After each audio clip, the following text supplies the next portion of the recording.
nesedíme, neulívame sa. Som momentálne v obci Hrčel pri Trebišove. Som tu kvôli tomu, že tu išla dosť značná veľká finančná suma, zhruba 1,7 milióna na výstavbu novej škôlky, ktorú som si pozrel, je perfektná a samozrejme rekonštrukciu, respektíve škola, ktorá sa rozširovala.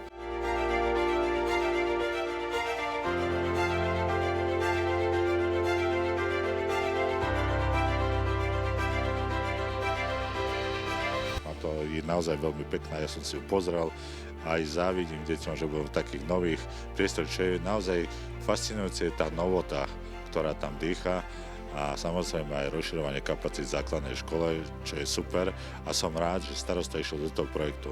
Toto je cesta.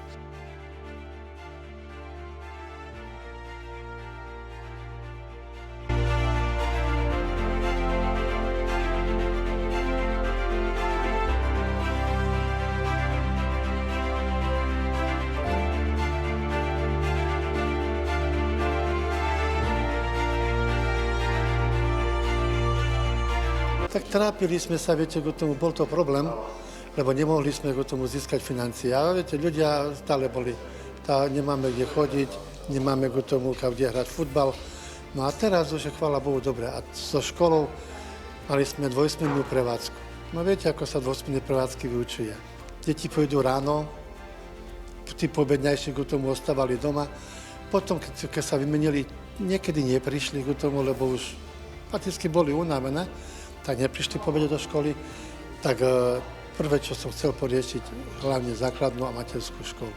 A myslím si, že na to, aby sa nám ľudia vzdelávali a zvlášť deti z našich komunít, aby vznikala nejaká inklúzia, musíme si takto pomáhať. Čiže som rád, že budú aj naše rómske deti sa vzdelávať v kvalitných priestoroch. Ja ďakujem veľmi pekne ministerstvu školstva, pánu spolumocnicovi vlády pre rómske komunity, lebo bez takýchto ľudí by sme nemali nič.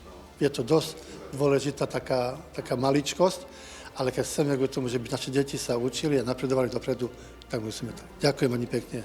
Takže ideme ďalej a budeme predstavať ďalšie projekty, ktoré sme podporili.